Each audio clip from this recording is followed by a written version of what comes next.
Good morning, everyone. My name is Linda, and welcome back to my channel. If you are new here, welcome. I'm so glad you've joined us. On this channel, I talk about everything home related.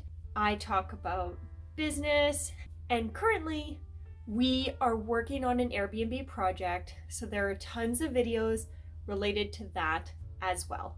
Today's video, however, I'm gonna have you guys join me as I go around and clean our house.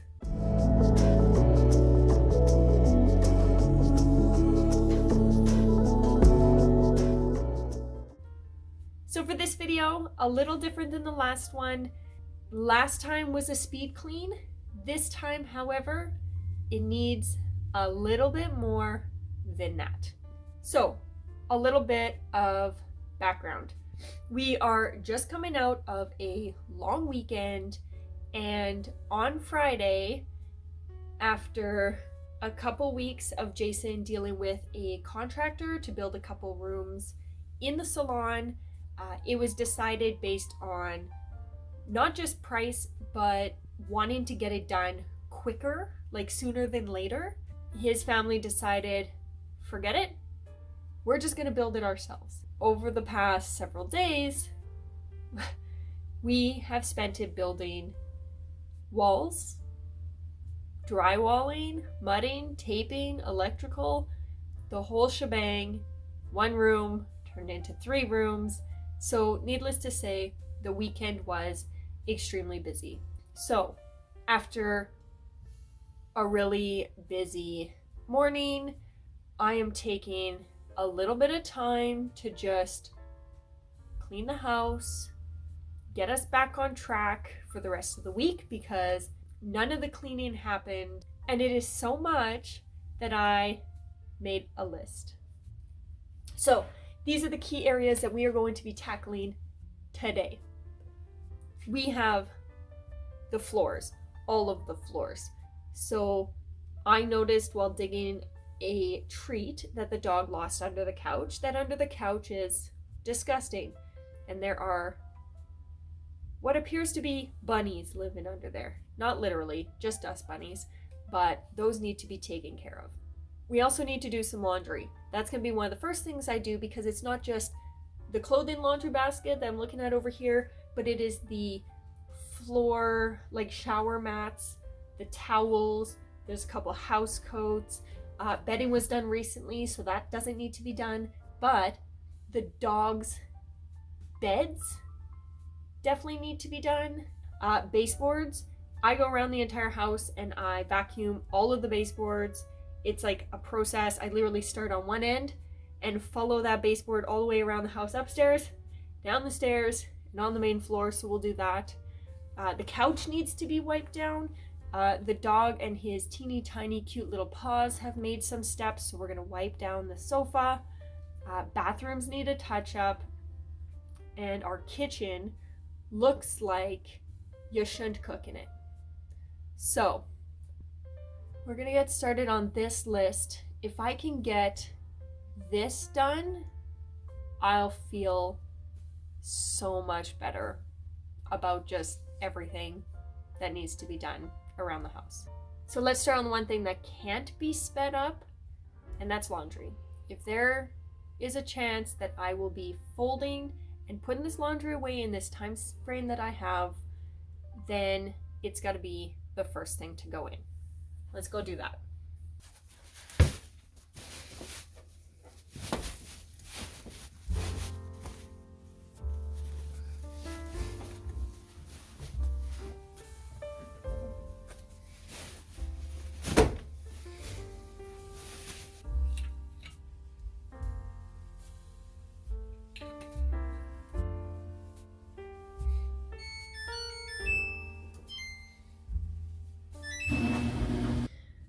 All right, so it actually turns out that the laundry machine was already filled with like towels and stuff that needed to be started, so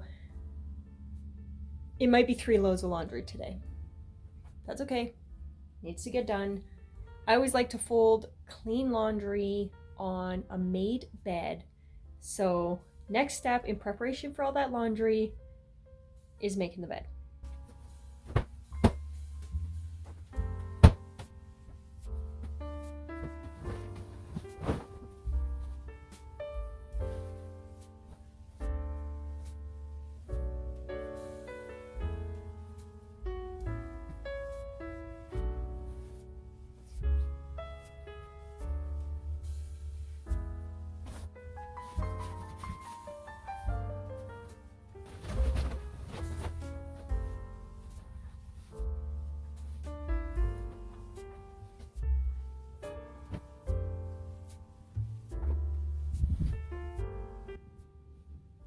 All right, bed's made. It's ready to receive clean laundry. And the next step is going to be baseboards, because if you're doing the floors and then you do baseboards, you're just likely pushing all that dust right onto the floor, which is already clean. Then you gotta do it again. So baseboards are next. I'll show you my secret. Come along. Step one in the process of doing the baseboards is to first move as much as you can away from the wall. Any big furniture that's hard to move, I typically don't bother with it. I'll do a really big clean like that about twice a year. But things like the dog's bed or small mirrors and stuff like that, I'll just move it away from the baseboard so that I can get more baseboard rather than less. And then the process is simple. I will take my Shark vacuum with the crevice tool, and I'll just simply choose one place to start, and I'll go all the way around the house.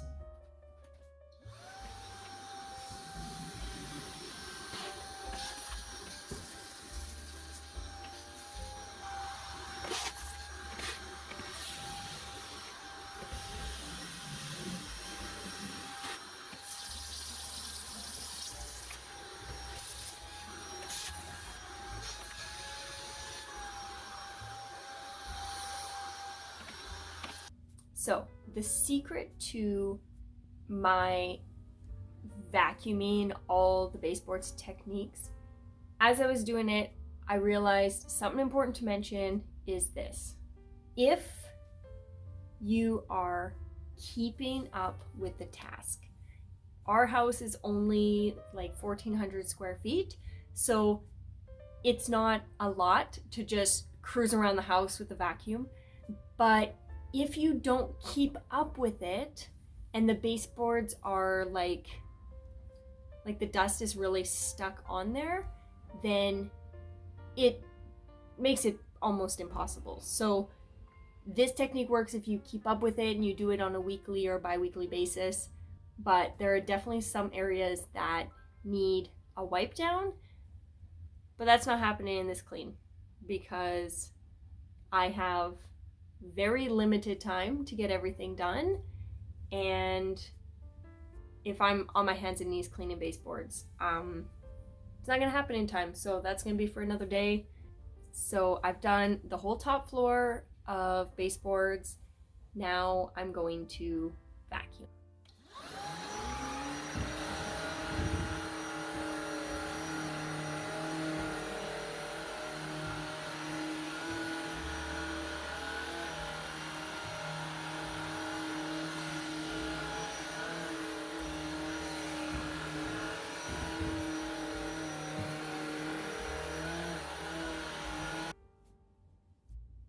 Do you like the clean floors? I'm gonna wash that today. You're gonna have a nice clean bed. Are you excited? Nope. Bye. So I vacuumed all up here on the upstairs floor. The office is just such a chaotic mess. We're still trying to find a practical solution for the cords and cables and everything so they're not all over the floor. Next step, I can hear the washing machine doing its drain, so I'm gonna see how much time is left on that. I kind of want to get everything upstairs done before I need to go and do the downstairs stuff. That way I can bring everything like the vacuum and all that down. So I think the next step is going to be a quick wipe down of the counters up here, and then the laundry should be done. I'll be able to switch it, and then I can head downstairs.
So oftentimes when I am doing multiple loads of laundry, I will do a big load of like a heavy soiled load.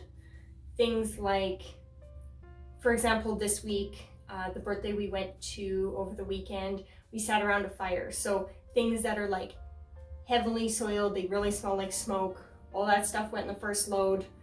This second load is going to be things that are not really dirty. So things like jeans or sweaters, like over the top sweaters, things that can do a quick wash and still come out clean. And then I didn't start the first dryer. What I'll do is I will do the 2 loads, throw both of them into the dryer because our dryer is really good. And then instead of doing 2 loads in the dryer and having to wait that extra long cycle, I'm just going to do 1 load in the dryer, extra long cycle. And then the next load that's going in is things like towels and bath mats. So they're going to need a bit of an extra clean, and they're going to take more time in the wash anyway. So that's going to help me condense the amount of time it takes for laundry, because this load is only something like 30 minutes.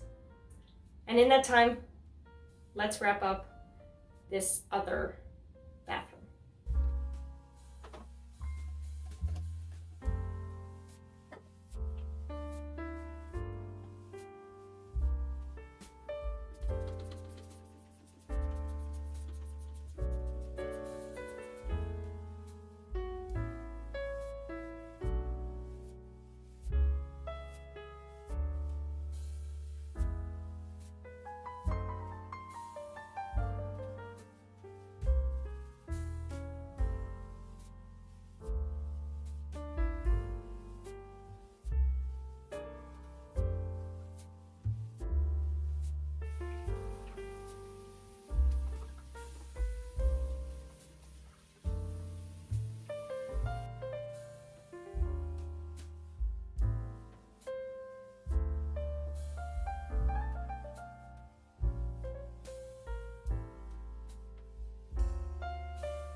Oh, damn.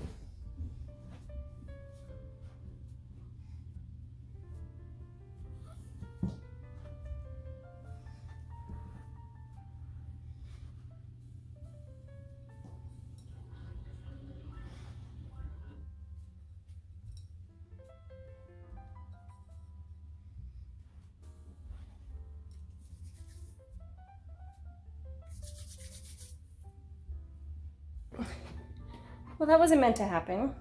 I was going to throw the towels into the laundry basket and forgot that I put the bathroom plants on the floor, and I tripped over it and knocked over a snake plant. So thank goodness I have one of the most amazing vacuums in the world, because I gotta get all this dirt out of the carpet.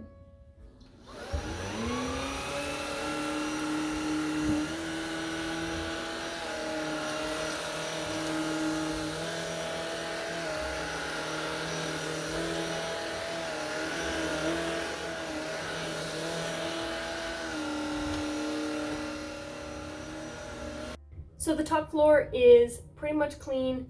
Laundry's gonna take a few more minutes to do its thing. I think there's like 20 minutes left. I have a really quick appointment at noon, so I am going to jump in the shower, get cleaned up, get a little bit of work done. So then after my noon appointment, I'm going to eat some lunch and start cleaning the main floor. I'll see you. What for me is gonna be like an hour or two, for you is gonna be seconds. So here we go. 1, 2. And we're back. That fast. In the meantime, I got some laundry done. That is one of 2. There's another load in the dryer right now with towels and stuff. I don't want to deal with this. I'm gonna start cleaning downstairs. On my list of things, vacuum attachment. We are going to get started on under the couch, and the kitchen, because it literally is a disaster. So let's start by clearing off the couch, giving it a wipe down, and then we'll get to the floors.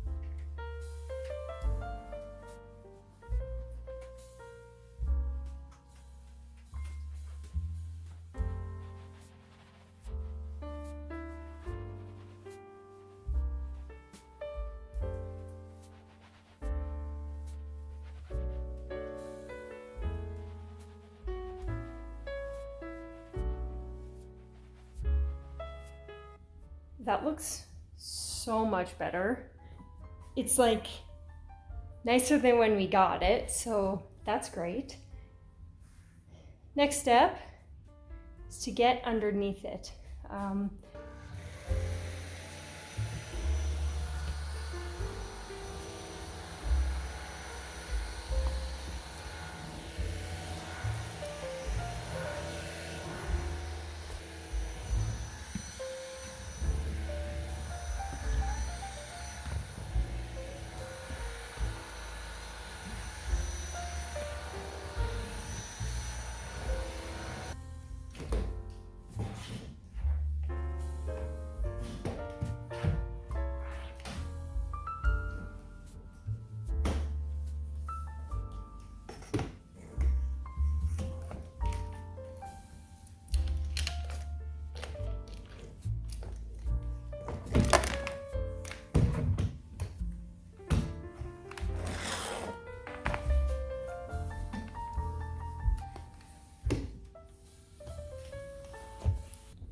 Taking from my own advice, I'm going to move on to the kitchen now. The countertops are really dirty, so likely when I wipe the countertops, a bunch is going to fall on the floor. So countertops, kitchen, and then I'll do the floor last. So I just want to share a really cool story about this juicer while I'm packing it up. Here's our juicer. It's an Acme. This juicer was gifted to us by Jason's mom, essentially when we moved in together. We were looking for a juicer. She said, "Hold tight, I got one for you." I have a picture of Jason in diapers juicing with this juicer. This juicer was his grandfather's juicer, and it's probably, I mean, Jason's 32, so this juicer is at least as old as he is, maybe a couple more.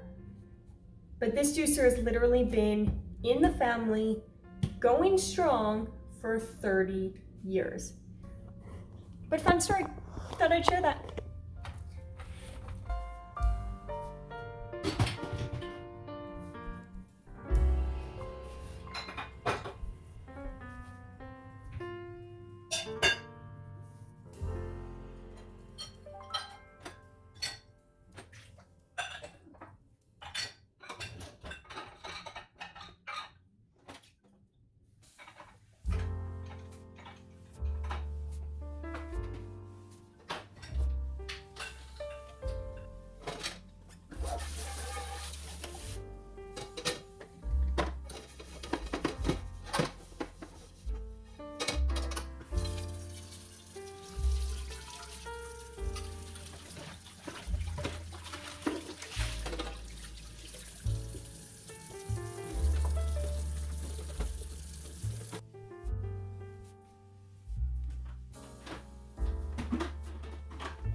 When I see the counters bare like this, it reminds me of when we first moved in. Like, I'm talking, got the keys, came in, there was none of our own stuff in it yet.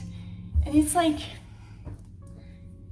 I don't know, it reminds you, or at least it reminds me of when things were like brand new and this house was like so new and fresh and clean and like just untouched. It's moments like those that I get like the decluttering bug. It's moments like those where I'm like, man, What can I get rid of? What can I clear out of this space to make room, or just not make room, to just have room? I don't, like, realistically on a day-to-day, I don't like having a pristine, like, nothing on the counters, because I believe that a home should feel loved and used and lived in. But I definitely think there are some things that can go. I definitely think there are things that we don't need in this corner anymore. So I don't know whether that be a project for today or another day, probably another day, but I think I'm gonna start brainstorming different ways to display things on the counter that's a little more streamlined. I think something that still is one of my favorites, it's not gonna move, is we have this little tray. It's got the salt, pepper, and oil. We have a salt and pepper blend. I'm just gonna take this off and put it under, just so that there's less there. In this corner, I also have our pinch salt. So we have like salt to put on food that also sits over here. And then, fortunately, we have our distiller. I like to keep the water for that on the counter because I don't like it in the fridge. But the water also sits here on the counter so that it's accessible at all times. Speaking of water,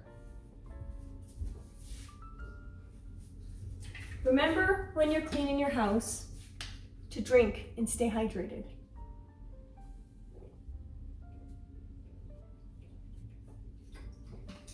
Whew. Hydrated. Okay. That's all. That's going over there. We had the butter out. I put the butter in the fridge. I'm gonna talk to Jason about an alternative place to put that. I know that a butter bell is in my future. I just haven't found one yet. And when I find a butter bell, it will at least look cute sitting on the counter. So that takes care of what's going over here. Let's talk about this corner. Typically, we have knife block, pestle, mortar, and then our cheese board / utensil counter protector thing.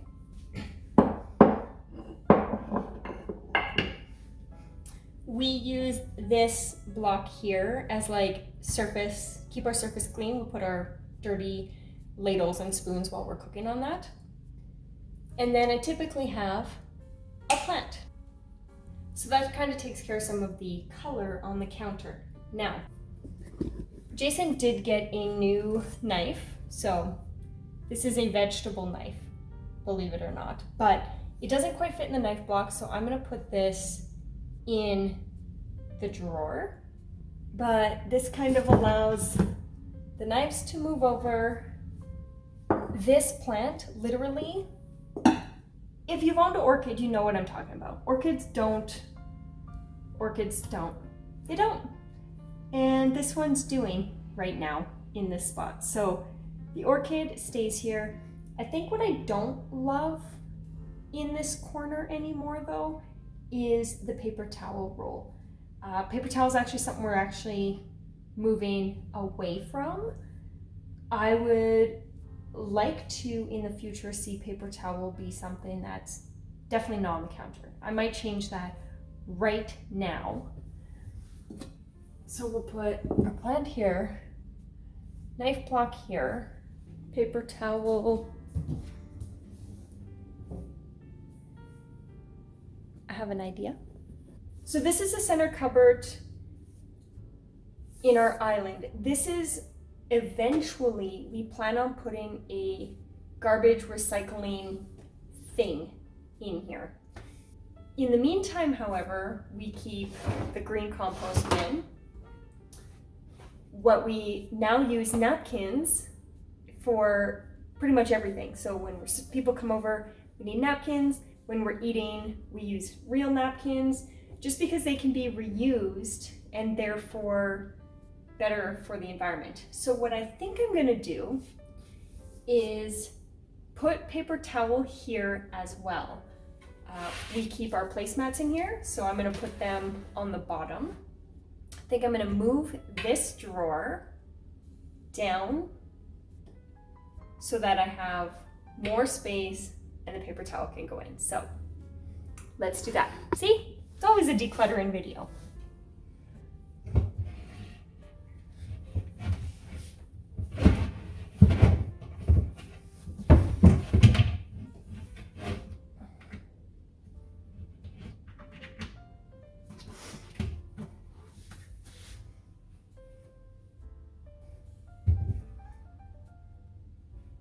It doesn't quite fit.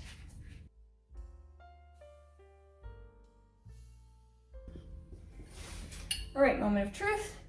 Got some extra dog bowls. I'm gonna put our standard blue napkins up here so that they're actually not sitting next to the compost. Placemats down here. Paper towel. Just fits. And then the city compost bin can go right next to it. Might take some getting used to. We'll see if we don't switch the big drawer to be at the top. It's all about trial and error, figuring out what works, what doesn't, what's gonna become a part of your home, and sometimes it's okay to switch things up and then not like it and switch it back. Obviously, I'm doing this without Jason here. When he comes home, I'll let him know. We'll trial it out for a couple days and then revisit it together to see if it's something that works for us. But I definitely am already liking less stuff on the counter. Paper towel's just not pretty. So now the paper towel doesn't have to be looked at. I don't want to say that we're ever going to get rid of paper towel. I think it's definitely going to be a long time coming before we're legit out of paper towel. But I do think that in time, we're just not going to have, we're definitely not going to need as much of it. But we're probably about 2 years out of using the existing supply that we have. So we'll worry about that when we get there. This corner of the kitchen is a little bit unique because if you watched my last video where I propagated our dumb cane, basically you just take apart the cane, shove it in the dirt. You can go watch the whole video. It was an adventure for sure, but it needs to be in the sun. It needs to be always watered. So other than on the counter, I really don't know where to put it. I'm not gonna lie, I hate having it there, but I know it's only for a short period of time. And then other than that, I have my avocado, some sticks from a tree outside that has now rooted, which is really cool. And then our coffee station, which is always gross because this machine, I don't know why, I love it, but it's a little more aggressive in its coffee spinning. And in saying that, if the cup height is not set to right above the spout, I do find it splashes a little bit. So this part of the counter needs a good coffee scrub.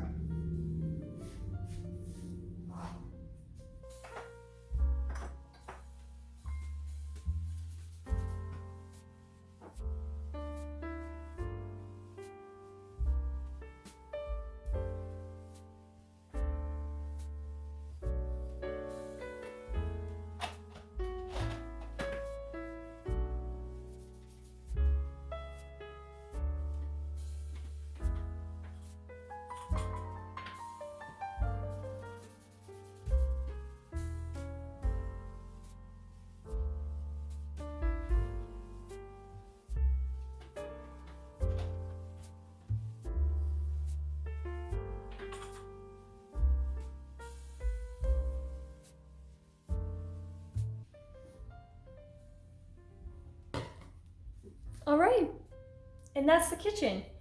I put some of this back and then vacuum the floors, and then I think we're done. I think we're done after that. So close.